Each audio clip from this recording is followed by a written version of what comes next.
Good evening, ladies and gentlemen, and welcome to Suffolk University Presents the 10 Steps to Financial Recovery Planning During a Crisis. To begin our program, please welcome our moderator, Suffolk University trustee, Susan Rugnetta. Well, thank you, Brian. First, a warm welcome and thank you to the Suffolk alumni and friends for joining us this evening. Also, a shout out to those that are joining us from international locations. I'd also like to thank Suffolk University for organizing this very timely and relevant topic. This is the second webinar hosted by Suffolk SUMA Society since Zoom conferencing has become our new reality. I'm Susan Rugnetta, a member of the Board of Trustees of Suffolk, and I'm also a graduate.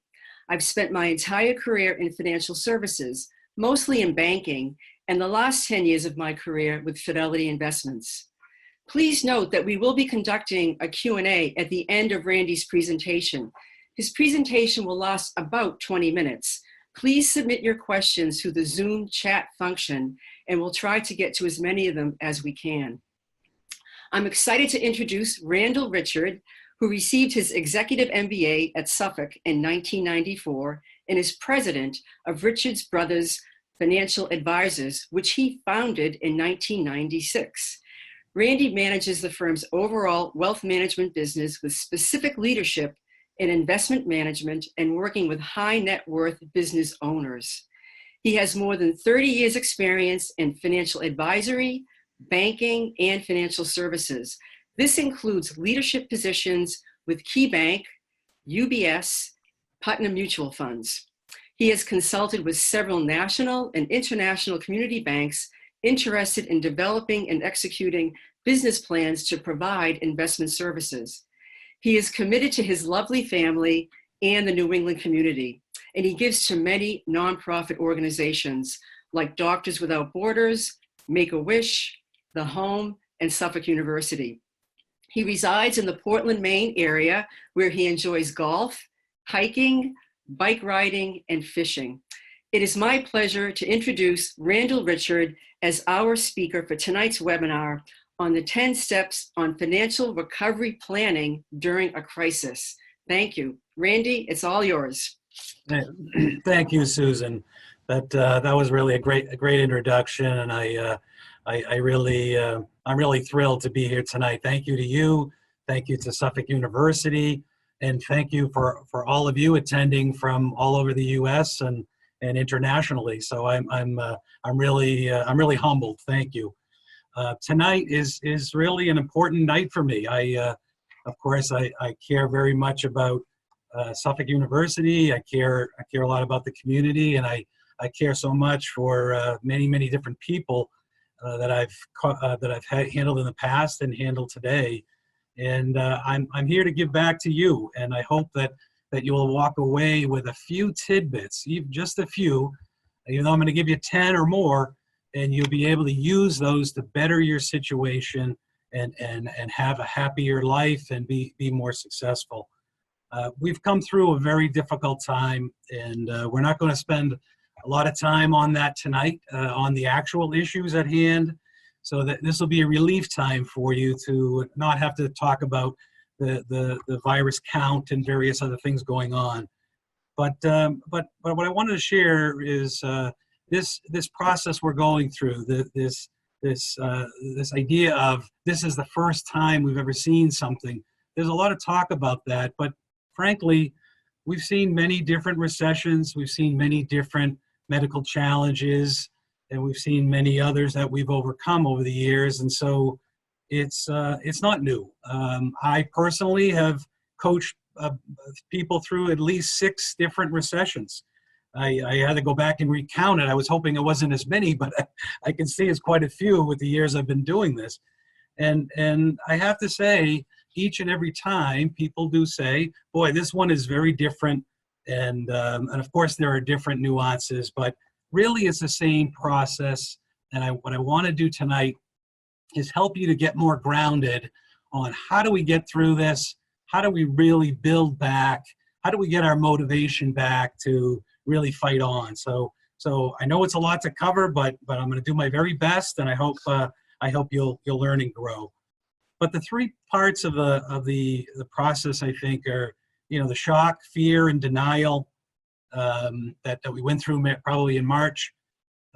April, I think everybody's trying to get grounded, trying to gather themselves. And then now people are trying to figure out how do you make a change? This is not going to go away soon. It's going to be a new period. It's a new chapter. And how do I make the adjustments? And that cycle is very, very similar to every other financial crisis type situation that we've had. And if you go back and study them, you'll see those periods are very clear and pronounced. So tonight, I know you're all Suffolk graduates. You're an exceptional audience. Smarter than every other university graduate, of course. And I'm going to go through these topics. I know you're going to listen intently, and I'm sure you're going to put most of them to work probably as soon as tomorrow. But for tonight, get a glass of wine, maybe sit on the couch. You're probably a lot of you in pajamas and relaxing. I really hope so. But we're about to roll up our sleeves and get down to do some work together. So let's roll.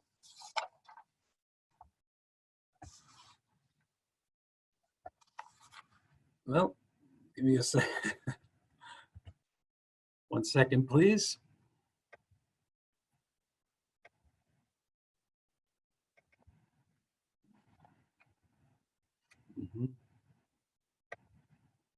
Here we go. Okay, step number 1. I hope you're taking notes. Make sure you're taking copious notes. I'm going to give you these points, but I'm going to discuss them as we go through.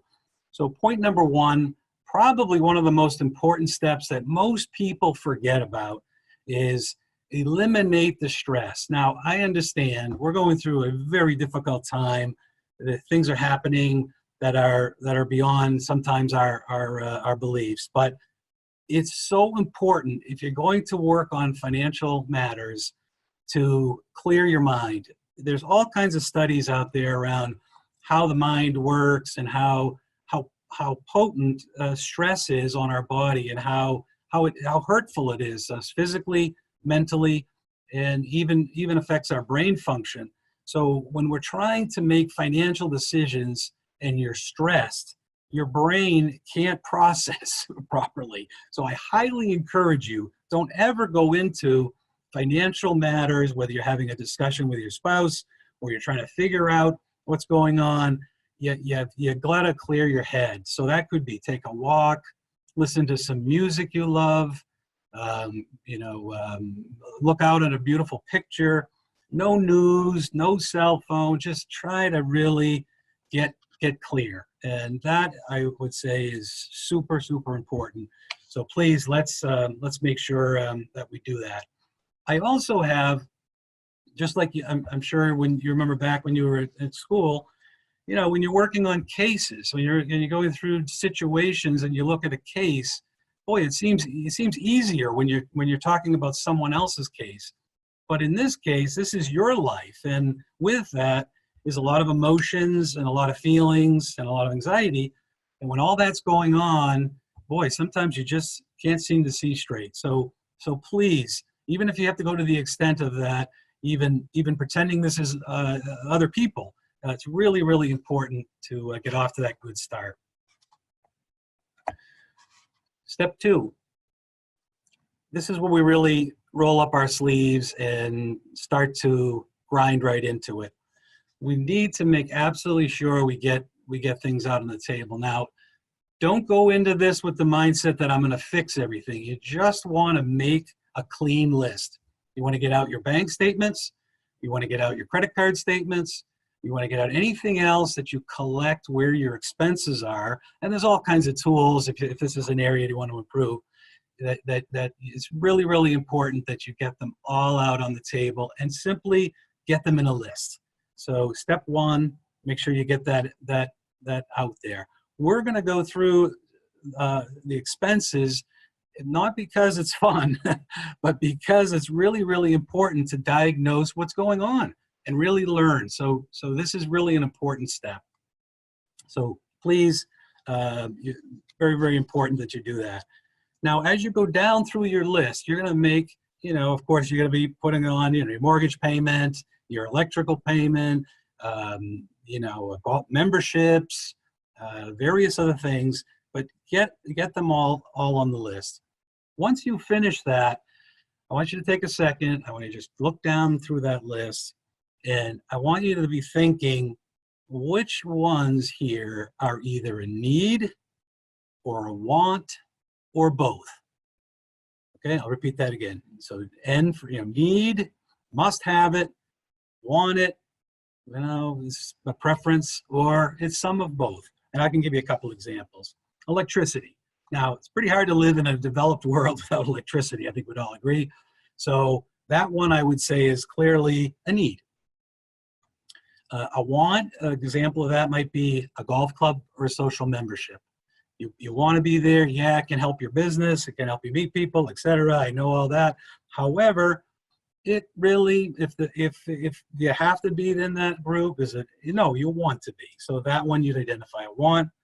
And now there's others like, let's say, transportation or car. And yes, you need transportation. You got to get to work. You have things you need to do. You got to bring the kids. You got to go to the doctor, what have you. But do you need the Maserati, or can you have another type of vehicle? So it's really, really important that you take a look at this list. And again, I'm not about doom and glooming and not spending money and being living on $5 a week, but it's just really important that you understand in your life, what am I spending my money on? Is it going to needs, wants, or both? Now I want you to tally those up by those categories. So when you look down those lists, tally the whole list, then tally the needs, tally the wants, and then the both. Okay, so I hope you're not trying to do this on the fly, but that's really an important step. When you finish that, I want you to take a closer look and see, does anything stick out for you? And just put a star next to it. Just something that you see, you go, wow, gee, are we spending that much on eating out? Something like that. Just put a star there.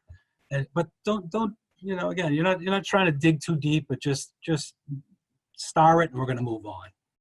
Next is your monthly income sources. Now, right now, of course, this is a really serious issue for many. Is what is that? What does that look like? Is your business closed, or have you been you're being furloughed, or you on unemployment? You're getting you're getting various checks. You're not getting rental checks from your tenants. So what is going on? But it's really, really important to, again, keep your emotions clear and really look at it and say, okay, what is the monthly income that I know I have coming, and list those out. So paychecks, pensions, rental income, investment income, maybe there's money that a family member owes you and they're still paying every month. List them all out and make sure that is clear. Also, if you have some other ideas on income that you just haven't put in place, just jot them down there. Maybe you have a bunch of things over the garage. You have a lot of items that are worth something that have been sitting there for about 5 years. Maybe you're going to work on getting rid of those, selling them on eBay or Facebook. So it's really, really important. If you have some quick ideas, just jot them down. Don't spend a lot of time grinding into them, but just capture them. Okay. Now we're on to step 4. Create a conservative list of your personal assets. Now, this is really important to make sure that you list everything. And I want you to enjoy the appreciation of what you've accumulated in your life. You'd be surprised how many times people don't have a understanding of what their actual assets are. Some people have millions and they never realize it because they never added it up. So enjoy this part of the exercise. Start to look at real estate, commercial, land, business interests that you own, investments, portfolios, any loans, any artwork, any cash value in life insurance. Put all that great stuff down and give it a value.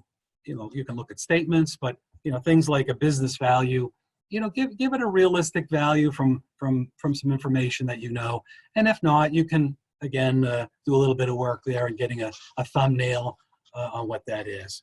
So give each one a total and add that up. Step 5, create a list of all your debts. So like the assets, sometimes they align with the debts, but sometimes they don't. Sometimes they're totally not related. So it's really, really important that you get a clear list of, okay, what is it? There is so much anxiety around debt.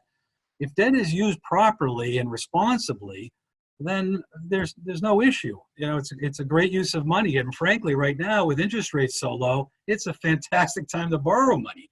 So for those that have done an excellent job with their financial planning and can handle the extra debt, it's really a great time to do it. It's also a great time to refinance debt. So when you have some things that were at higher rates, it's really, really important that you take a look at this list. So make a list of all the debts. Again, come clean, put it down.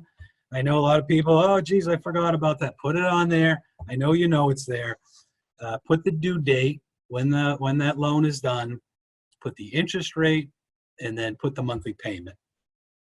And now it's time to move on. But if you haven't finished, I'm going to take a time out. If you haven't finished steps 2, 3, 4, and 5 that I just reviewed, then don't go any further, okay? So you got to go back and finish those other sections. Make sure you got that information down. It's really, really important you finish the job here, because this is like going to the doctor's office, doing the blood work, and saying, the doctor says you really ought to get an x-ray on that ankle, and you say, I'll do that later. What do you need that for? Can't you just estimate the break? No, you've got to make sure you finish the job. So same here. All right, let's keep it moving. So I hope you haven't hung up. I hope you haven't left.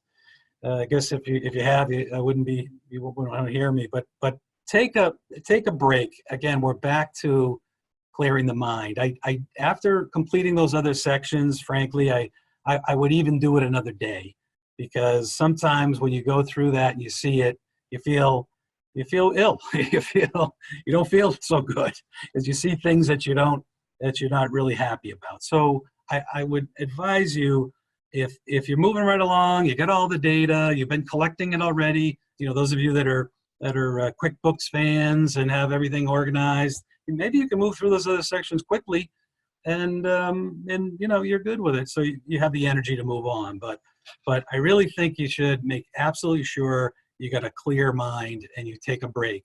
Now, the reason I say that is you're really going to be thinking differently. You're not, you know, those other steps, you're going to think like an accountant. Just get the number, put it down, move on.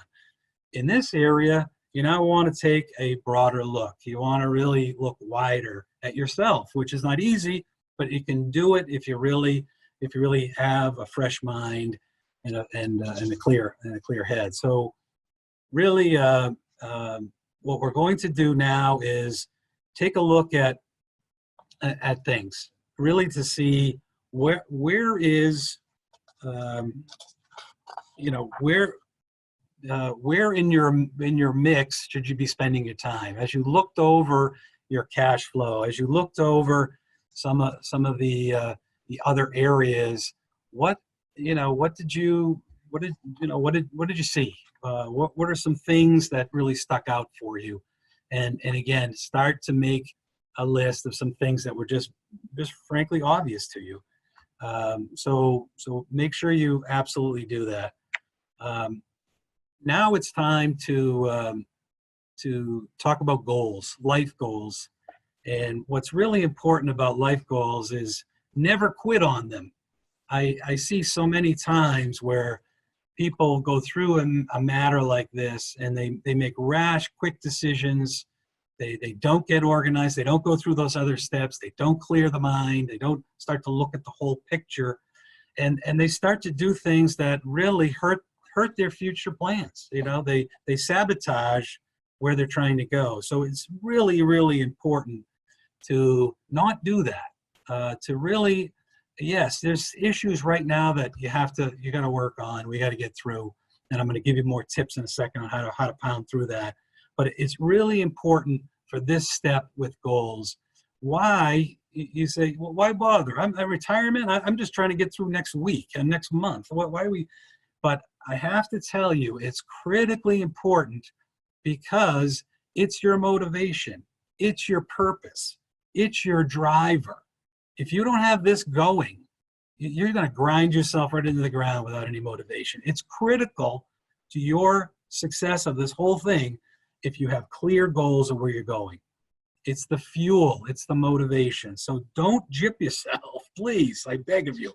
Make sure you still have your future goals and plans. Now, make sure those goals are, I'm sure you've seen some of this and maybe heard some of it, but SMART goals, you can go online and find that. They've got to be simple or specific, measurable, achievable, relevant, and timely. And again, there's a bunch of really great information on that, so I'm not going to spend a ton of time on it. But I want you to make sure that you do set specific goals. Now, goals like, I just want to be happy and not worry about money anymore. It's so general. It's too fuzzy. You got to get more meat on that. Maybe something I would suggest, something in the line of, hey, I want to know that I have multiple income sources that I can draw from to support my basic living expense, so I know everything is covered, and I want to start that at age 55. No, that's covered. How about that as a goal? How about when every one of my children go to college, I want to be able to give them $20,000, put that in their account so they have that to spend. That's a specific goal. I'm going to fight for those. I want to be free of my basic expenses. I love my kids and I want to see them go to college. And there's many, many, many more. So you got to get that meaning there, because all of your other investments, all of your other assets, all of your other debts, those are all there to drive the goals, to drive the purpose. So if that's disconnected in your life, and hopefully I'm here to right that ship, you really must work on that. It's critically important.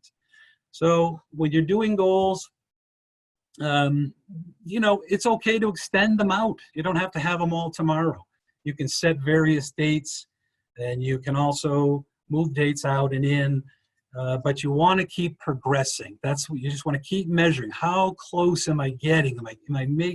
Because you're always moving. If you set it as a goal, you write it down, you're going to work on it. And if you keep reviewing it, I assure you, you're going to get there.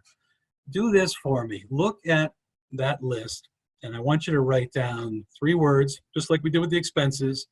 Which ones are the needs, which ones are the wants, and which ones are the wishes. And that might also help you to just get your timelines in order, know which ones to work on first. If having a house in Switzerland is something you always dreamed of, maybe that's a wish.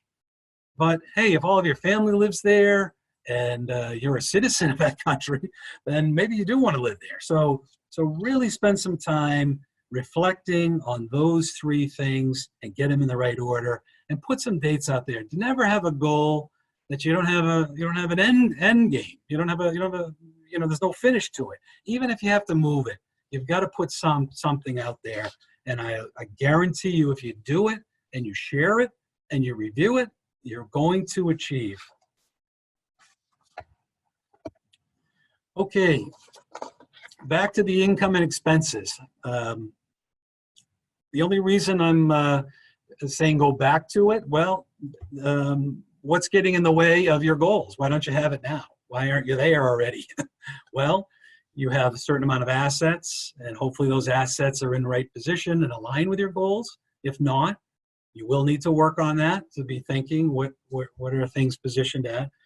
But really, this is where kind of the 911, the situation we're in right now, it's really causing most of the pressure. So we got to work on this as a priority. So you got to look at your income and your expenses, and you got to net the 2. So as we did those other worksheets, your income and expense summaries, you got to net those out. And I'm sure you know how to do that. So if you have excess, congratulations, fantastic. You now have extra income to apply towards those goals. So right away, you can be looking at, all right, well, geez, I kind of wondered where that extra $1,000 a month was going. What can I do with that? Well, just put it in the checking account. No, stinking thinking. You want to be putting that towards your future goals, investing, and doing various other things that will get you there. So really important if you have excess. If it's flat, your income and expenses are about the same, well, guess what? That's too tight. And people that operate just on a flat budget, let me tell you, they run into trouble because things come up. And you need to make sure you have enough in short-term savings when that comes up, and you need to have enough credit lines available to get you through it. But really, you don't want to be flat. You want to tighten the expenses, or you want to find ways of bumping up that income to just give you a little room for just life's issues. Really, really important. Now, the fun one, or I should say, the more challenging one, is the deficit, right? The shortfall. Wow, you'll take a look at it, you go, now I can see why my credit cards keep going up. I have a shortfall of $1,000 a month. And now after some of the changes that my income with work and, oh, geez, what am I going to do? Now I can see it's even worse. So yeah, you can go hide out, or you can go to work on this. And of course, I'm here to tell you, let's work on it. It's only money. Let's get down to it. What are the expenses? Let's look now closer at the wants and the needs. Maybe some of those wants, need to be tightened up or eliminated. You don't have to do them all at once, but you can start working down through that list. Say, well, hit this one and this one. I'm going to make my way. Guess what? You just keep making progress and do it as quickly as you can. But if there is a shortfall, you must make this the number one priority. You got to get on that, and because that is going to turn into debt that you don't need. It's going to also you're also going to stop paying on your mortgages and on your other debts, and so you're going to get in trouble with credit. So you got to make sure you're on that and clear that up. So what can you do as far as your those other assets that you have? Can you refinance some of the debt? Can you get on the phone with your bankers? Yes, you can. This is the best time, frankly, to get on and discuss other options. Maybe they can lower the rate, change the terms. Maybe you can, use assets from certain places. Maybe you can actually turn on income from some of your assets as well. That's something that I think a lot of people forget about is sometimes things are reinvesting. You have maybe a mutual fund or a property that you're putting it back into that particular asset. But gee, maybe for a period of time, you want to stop that. Then take that money and use it because you got a deficit here. You got to fill. So really put your thinking cap on, and I challenge you to find those opportunities and get excited about it. Get your family around it. If you have kids, share with them that, hey, this is important, and they're going to learn so much and enjoy the process way more than you imagine. So really, really important. So ask an expert, right? So it almost sounds like I'm quitting on this, but there's a lot going on. There is a ton going on in your lives. I'm positive of it, and I know you're all successful, and you're doing everything you can do to be the best you can be. What's really critically important, and I see this so often, is people try to learn about financial matters like we're doing tonight, and then do it all themselves. And you can do that. And maybe someday you want to be a financial advisor and work at Richard Brothers. Well, you know me now, give me a call. But I'm here to tell you that you should be thinking in terms of who, not how. You have a profession. You are doing something successful in your career. You can learn, you can be engaged, but you don't need to be the expert. But you need to know how to gather the experts. This is critical. I see such a difference between the very, very high net worth successful people and those that just can't seem to get that ball rolling. And it's right here. It's doing the other steps, and then it's building an expert team around you. Think of yourself as a CEO of your life. I'm the CEO and I'm hiring the best management team I can. I look around the table, what do I see? The best banker, the best insurance agent, the best financial advisor, the best realtor, the best insurance agent, all these professionals around me that help me to do great things. And if you look at organizations, time and time again, great leaders know how to find great people and build relationships around them. And it's really, really important. I see a lot of times where people have the Randy, same advisor. you're on mute. I'm on mute, okay. Still can't hear you. Hello? There you are. Thank you. Okay, sorry about that. Sorry. Thank you, Susan. So it's really, really important that that we take a look at that and make sure you have that A team surrounding you. Don't use him. I always use Charlie. Well, I'm sure Charlie's a great guy, but maybe he hasn't developed. Maybe he was good for buying a basic life insurance policy or helping you with a car insurance. But now, hey, you need an A player. You're not messing around with B or C players. So build a relationship, engage them. Hey, you got to come clean with these people. Share the information that we talked about earlier. Gather all that information, get your little folder or however you want to bring it, and start to share it with each one and get their help. They will give you the answers to overcome obstacles all the way through. Don't gyp yourself and don't gyp them. They're there. They want to help you. A lot of times you'd be shocked at how many financial professionals are underutilized, not because they're not willing to, they're not engaged enough. They're like, well, the person seemed fine. They moved on. I got things to do too. So it's really, really important that you form that relationship with the right team, you engage that team, and meet with them regularly. Have a meeting or two a year with all of them together. You're going to be shocked at what you achieve. This is your board. This is your personal board. And I'll tell you what, you're going to get so much value out of it. It's incredible. And you're going to make some changes. There's going to be some people that stop going to those meetings or start to complain about this, that, and the other thing, or they never bring anything to the table. It's okay to excuse them. Hey, they were great. Nothing personal. I'm making a change.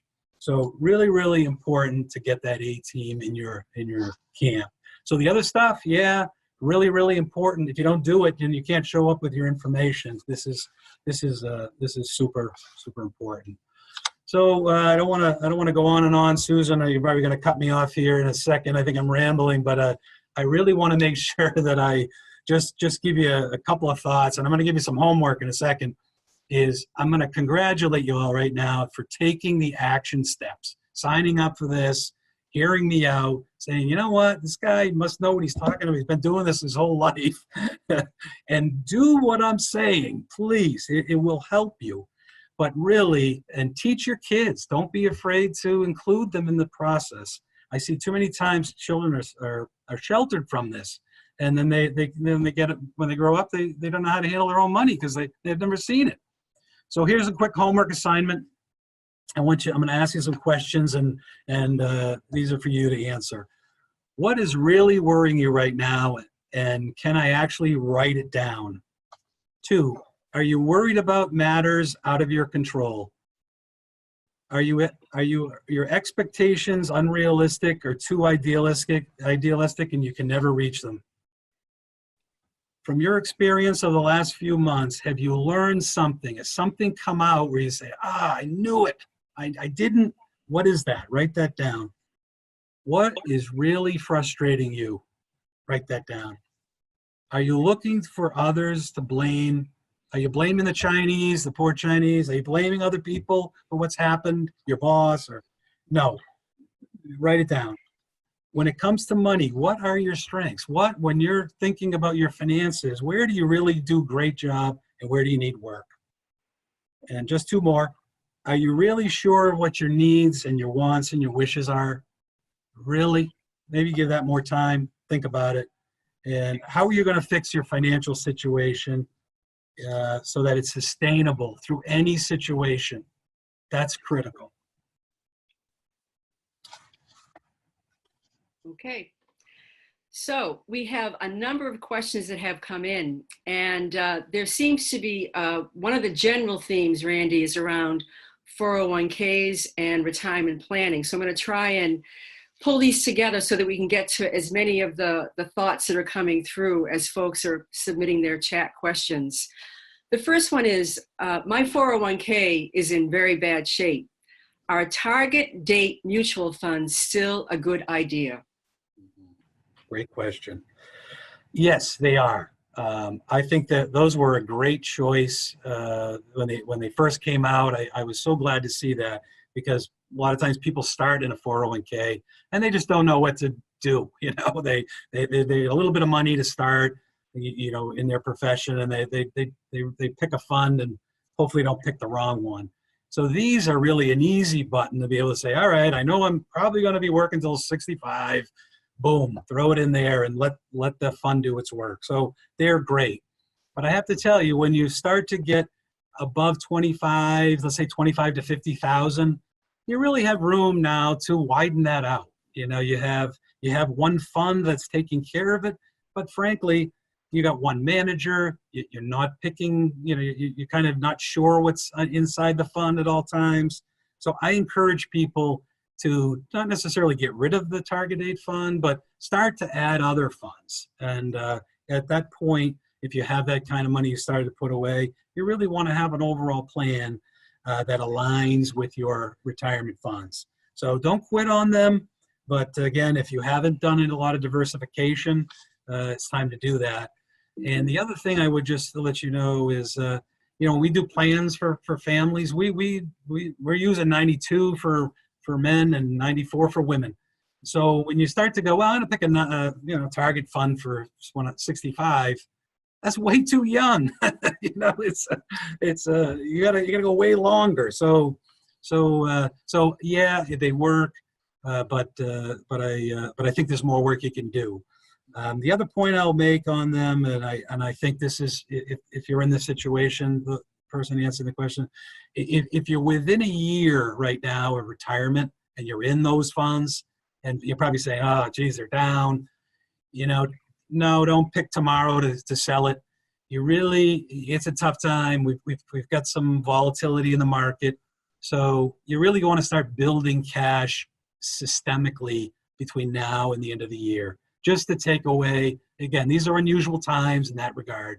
So I would suggest starting to get more conservative, because you're going to be making a transition soon. So we had a question come in. This is from a young professional that's wondering whether or not they should put a hold on their contributions to their 401k for the next 6 months, given the volatility in the market. Mm-hmm. Well, I'm going to start first by answering with, did you do the earlier assignment? You know, you got to go through that. What is really going on? You know, I would dig there first. That's where the rod is. Go there, see what you can fix there, because you're giving up a tremendous benefit in your retirement, your 401k. You got to match. Most companies match. So you doubled your money immediately. You've also got the tax, you've reduced your taxable income. So you've got the benefit of that, paying less in taxes, and that money grows tax-free, tax-deferred, for the future. Unless you use a Roth, of course, then it's tax-free. But really, really important to not drop it on that. And as we went back to the long-term goals, hey, you're going to get old. You're going to need money. You're going to need a nest egg for the later, irrelevant of what's going on now. But if it's really legitimate, where you're down to those core expenses only, and you're really in a bind, bad, yeah, okay, I could probably live with it. But boy, it would be one of the last things I would touch, frankly. So there's also a lot of questions, Randy, around people curious, somewhat related to this, but a little bit different. You know, people that realize they want to stay in their 401k, but they're concerned about any adjustments that they should be making. You know, people have commented on the fact that they feel as if they're, you know, pretty well diversified. That's coming through on the chat questions. But even so, they're wondering, is there something special that they should be doing in the way of adjustments given the market situation and the volatility and the uncertainty? Yes. Absolutely. Unfortunately, the kind of thing I see too often is people spend years kind of jumping around, trying to time in and out. You don't want to be doing that. Okay, so this is not a trading account. So stay away from that. You're gonna take so many steps back. You're not going to take a step forward. You want consistent return. You want an allocation. I mean, a mix of various investments, and then they're all in those. All the 401ks have a wide range. If yours doesn't, you should complain to your HR department that they need to get a new retirement plan. But most plans have a lot of choices. You should have a wide array. You should have large cap stocks. You should have mid cap, small cap. You should have bonds, strategic bonds. Various high quality. You also have international. You want to have international developed, emerging market. You want alternative strategies. You want all of those in there, not to just make a long list, but each one of those has return potential and the risk. They're not correlated, so they offset the risk of the other pieces. So it's super important you have an overall allocation that really is diversified. Then during times like this, as your question asked was, what do I do?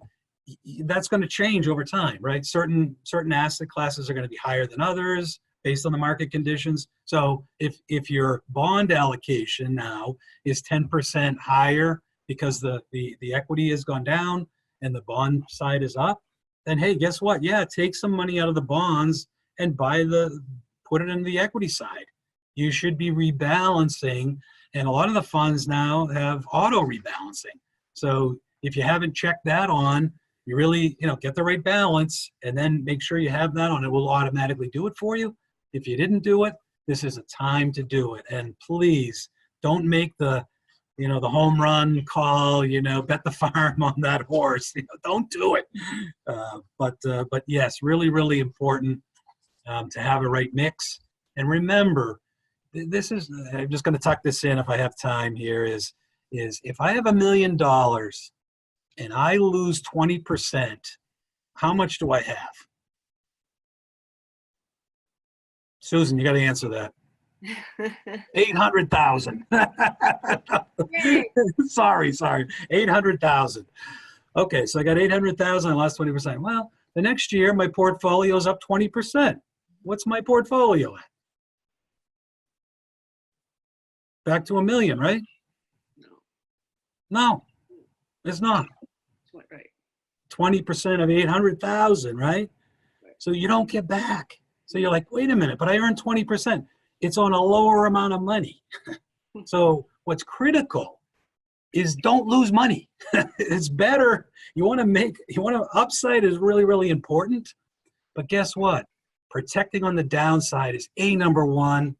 And then secondly is get as much return as you can within that risk parameter. So that, I have to tell you, not to boast too much here, but that's why our clients are happy, because we do that first. And so I tell everybody, it's not popular, and when the markets are killing it and you're not quite ahead of it, oh geez, how come? Well, it's because we're preparing for the downside protection. So you should always have that going on in your portfolio. Really important. That's right. So I think we'll do one more question on sort of retirement planning, and then we'll move into, because we're getting a number of questions also, Randy, just sort of general market, general investing type questions. But okay. So we had, at one end, we had the young professional asking a question, right? But we also have a number of seniors that are joining us, and folks that are either very close to retirement or a senior retiree, basically someone who's in retirement. And their questions, I'll just add, it's should they be switching their 401k into government securities? Mm-hmm. Okay. Basically getting out of the market, basically. Yes. So of course, moving money out of that account is a taxable event, right? So you can if you're still in your company retirement plan, your 401k plan, then yeah, you may want to move it into an IRA, roll it over to an IRA. So you'll have more choices. And then in that IRA, I would suggest not all government bonds, but a fixed in. If you really said, hey, look, I've done all the other exercises. We're running out of money. We've had some illness in the family, and we really are going to need money in the next 6 to 12 months. Then yes, I would say it's fine to do that.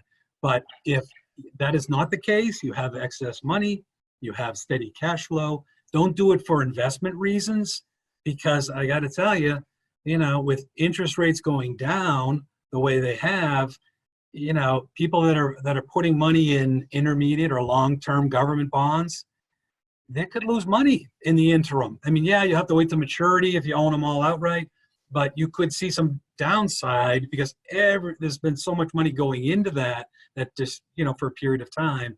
I would caution you to all into government bonds. It's not the end of the world that we're going through. We're going through a period of readjustment. We're going through a period of changes, and you really still need to have a diversified portfolio. So I hope that answers your question, that's the case. But certainly, I don't think I don't know the exact age you are and such, but you don't need to make guesses. I wouldn't suggest foreign bonds or emerging market debt or things like that, because it has a higher yield. But making sure you have a good capital preservation component, and then make sure you still have growth, because hey, people are retiring at 70, and like I said earlier, living in the 90s. And I just got back from a conference a few weeks ago talking about the future and all the biotech information that's coming out. They're saying, geez, you could live to 150. I mean, I sometimes, I scratch my head, but I don't know what to do with the models. We had to extend people's life expectancy out. And I think it's real. I really, the more they tell me about it, it just isn't commercialized. So don't plan for the end soon. Be thinking, this is still money that I'm going to need to draw on for a long time. So if you get too conservative, then guess what? You're going to feel the effects of inflation over time, and that's no good either. Right. Yeah, because as I read through the questions, I think that part of where that's, where the concern is people that are either very close to retirement, just getting into retirement. I think what I read here is that they're worried about, well, how long will it take for the market to come back? Okay. They just experienced, a big dip in the market. Should they should they move now into securities and protect what they have? Or, do you think like within the number that was put out there is within 5 years, do you think it will come back? Okay. And that's, okay. That's like looking into the crystal ball. Right, exactly. Let me get it out. I got it in the desk back here. See if the batteries are still working. Absolutely don't know. I don't know exactly, but I'll tell you this. I think the market has been very resilient over the last 3 weeks. We've been looking for a U-shaped recovery. Just don't know how long that the bottom of the U is going to go. So I think we're touching the bottom of that based on the information that's out there. Keep in mind, there's a lot of trailing indicators. You hear news all the time about things, and it's the past, right? So that's fine, and you just keep stringing them along and hope it. But the market is a future. It predicts the future. And why? Because people are anticipating from knowledge they know what's coming. So in itself, it's going to be early. So this is why so often people can, during times like this, sell now that it's down, then liquidate, and then, geez, it came back. How come I didn't know? Well, what indicator would tell you when to get back in? It's almost impossible to know when to get back. So yes, you should have an allocation that's right. I'm not saying all in on stock. I'm saying a diversified model is really important. But trying to see what the equity markets are, the U.S. equity market, it really, I don't think it's going to be 5 years. It's going to be less, but it's certainly, we're looking at a U in my opinion. Right. Okay, that's good. So the other thing that's coming across is a number of questions around savings and whether or not you have any guidelines or suggestions around what people should be thinking about when it comes to savings, whether it's a minimum amount or how much they should be saving monthly or how much savings they should have sort of socked away. If you could, sort of talk about that a little bit, I think that will cover a number of questions that have come through. Oh, great. I think that's a great question. And I think this is the key to long-term investing. I know we're talking about short-term money, but this is where people get in trouble, right? If you don't have this short-term, you don't have the cash flow working, and you don't have the short-term bucket built, the savings bucket, guess what? You start to invest long-term and you get in trouble. Now you gotta dig into that long-term, and it may be the wrong time. So it's very, very important that you segregate the long-term assets with the long-term goals and you accumulate enough in short-term savings. So how much do you need to put there? That's a great question. I usually recommend, and this depends on where people are professionally, somebody who's a policeman or plumber, most likely nothing happens, right? They're essential. They'll always work, or you work in a hospital as a doctor. I mean, you're not gonna have a problem finding work. So you could probably be 6 months. So take your income, 6 months, and work on putting that away. Okay, not the net, just the total. So that covers you. So once you have that, well, if I'm unemployed for 6 months, I've got all my basic needs covered. Now, if you're in a job that's more commission orientated, bonus orientated, you have your own business, now you might want to go 12 to 18 months. And how you make up that short term could be also, a credit line. So it's liquidity you really want to generate, cash and liquidity. You don't want to have too much there because keep in mind, interest rates are very low. And, if you really have a negative return after inflation at this point. So you don't want to have too much in cash. Sometimes I see people over nervous, like, well, I got $1 million in cash just in case. Like, you don't need that. I mean, it's too much. So be realistic about what you need.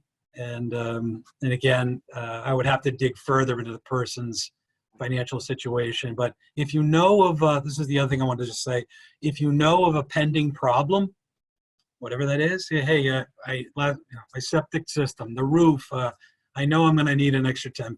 I mean, I just know it. Okay, throw that in that bucket too. Don't mess around with, I'm going to wait and see. Just get it in there. Okay, so that's the stuff that keeps people up at night, and you make silly mistakes. So get that bucket filled. So I think we have time just for one more question, and Okay. I think we had a lot of questions that have come in around the benefit of annuities. People want to talk about sort of Roth IRAs. They want to talk about bonds. We're just not going to have time to get to all of them. Okay. Oh, come on. There is one question, actually, and this has come through a number of times, Randy. People are, and I think it might help with the stuff that we're not going to get to. People want to know either what you read or what they should be thinking about reading to build their knowledge in this space so they can become, a little bit more comfortable, a little bit more confident in understanding what we're talking about here, the different investment vehicles and how to approach this. Okay. Oh, that's a great question. Well, so many there. I would say one of my favorite reads is The Economist. Now, you might say, well, geez, I'm not an economist, but I'll tell you why I like the magazine so much, because there's 2 pages in that magazine to read. One is politics, world politics, and what's going on with various things, and the other one is business. And in a very quick period of time, you can really get a beat, and that's a weekly read, and I really enjoy it. And for anything in there that is of particular intellectual interest, then I'll read deeper into the article. I try to read the whole magazine because I enjoy it, but I really like it because I think investing, you're not a trader, you're not going to be an analyst, most of you. So you really want a broad scope of what's going on, and it's clear there. But let me tell you, you're never going to hear anything in any of those publications about it's time to do this, it's better to do that. If anything, the things you're going to read about are always trailing, and they even make up stories about what they think the reason that the market did X was because of something else. I used to have a friend that used to do that for a job. They would call them and say, all right, the market is down 300 today. What happened? And he would just come up with an answer. He's just like, oh yeah, that was oil that caused that. Blah, blah, blah, blah. This is something to be concerned about. So don't look there for the answers. Really, you need a broad scope of your financial situation. When you're reading, read wider. Of course, you want to keep up what's going on. So of course, I use, I get a lot of financial information from all the investment firms I work with. So I read a lot of that. But that's because that's my stuff, right? Those are my manuals. Other than that, I think you really ought to rely on your advisors and let them keep up on the details. This is a tough game. It's just a lot of information.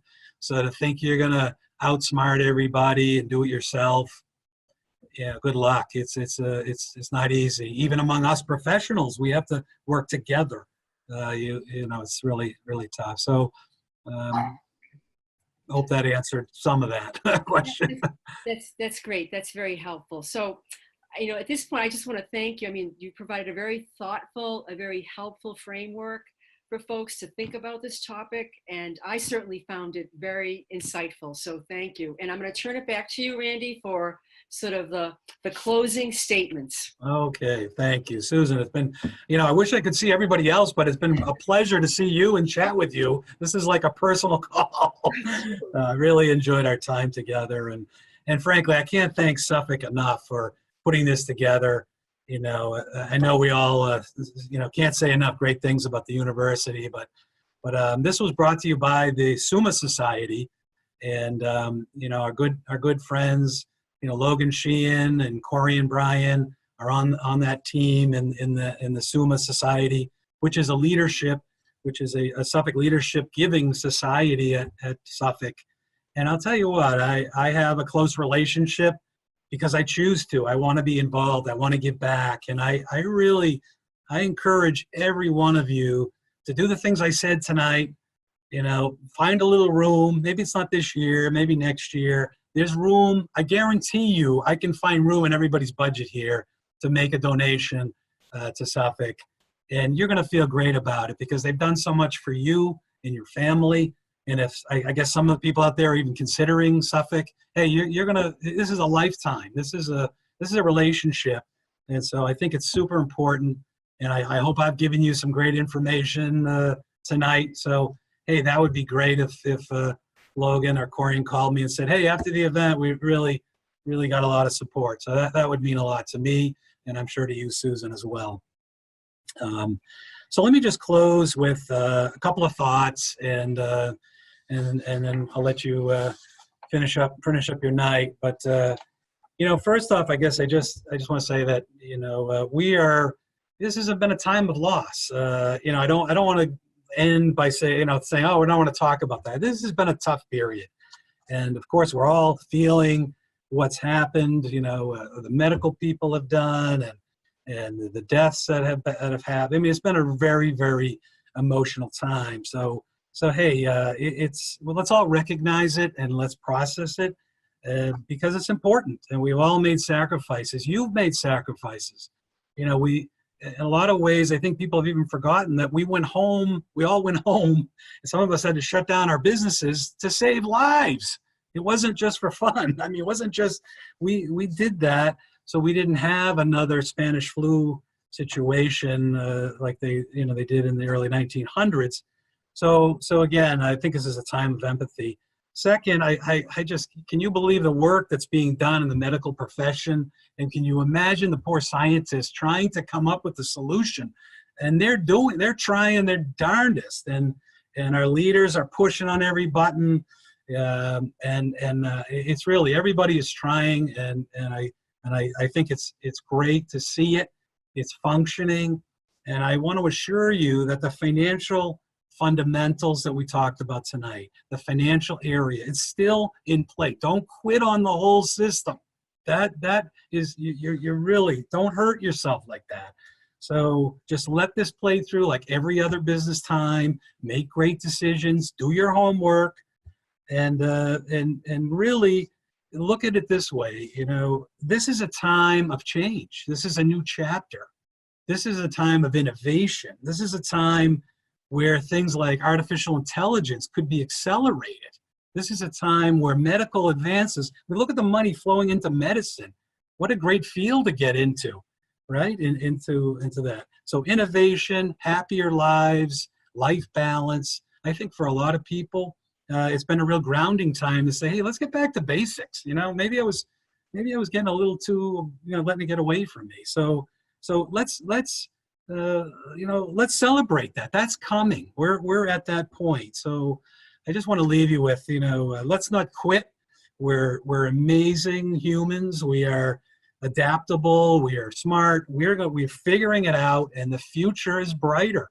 It is a lot brighter than today. So don't ever quit on that. And I think I put a quote up here. You've got to believe. If you believe you can, you're halfway there, is what Teddy Roosevelt said. So I think that was a kind of a great way to end it. And I wish you all the best. And if I can ever do anything, I'm on LinkedIn, and you probably find me out there 2 seconds. Hey, keep in touch with me. Let me know how your goals are. And I really happy to be with you tonight. So have a great night, everybody. Really.